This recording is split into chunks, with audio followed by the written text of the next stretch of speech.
Il est compliqué de juger le terrorisme et ce qui m'a beaucoup frappé dans ce procès, c'est effectivement ces réactions passionnelles qu'il a pu provoquer, notamment sur les réseaux sociaux. Il y avait énormément de haine dans les deux sens d'ailleurs par rapport à ce procès. C'est un petit peu tout ça que je voulais raconter, puisque finalement ça raconte notre époque d'aujourd'hui. Justement, les réseaux sociaux, parlons-en.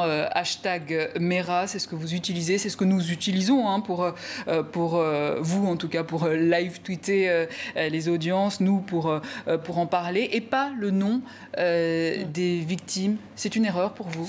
Alors, à l'époque, en fait, quand on a commencé à suivre l'affaire Mera, ça me semblait naturel, en fait, de parler et de la famille, de donner le nom du tueur.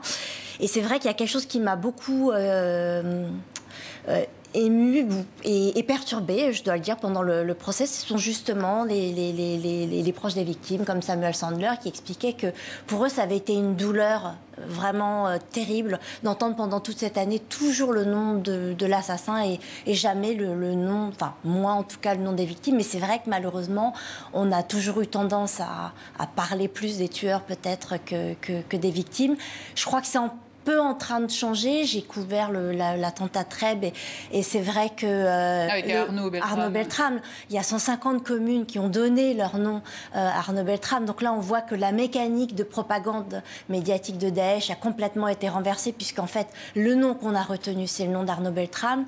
Et quelque chose aussi qui m'a beaucoup frappé lors de ce qui s'est passé en Nouvelle-Zélande avec la tuerie de Christchurch, c'est que la première ministre Jacinda Ardern a justement dit qu'elle se refusait de donner le nom du tueur. Donc je crois qu'on est aujourd'hui justement dans un questionnement sur non pas ne pas parler de la radicalisation, parce qu'il faut comprendre, il faut expliquer, mais peut-être en parler différemment et être très vigilant par rapport à comment on médiatise ce genre de tragédie.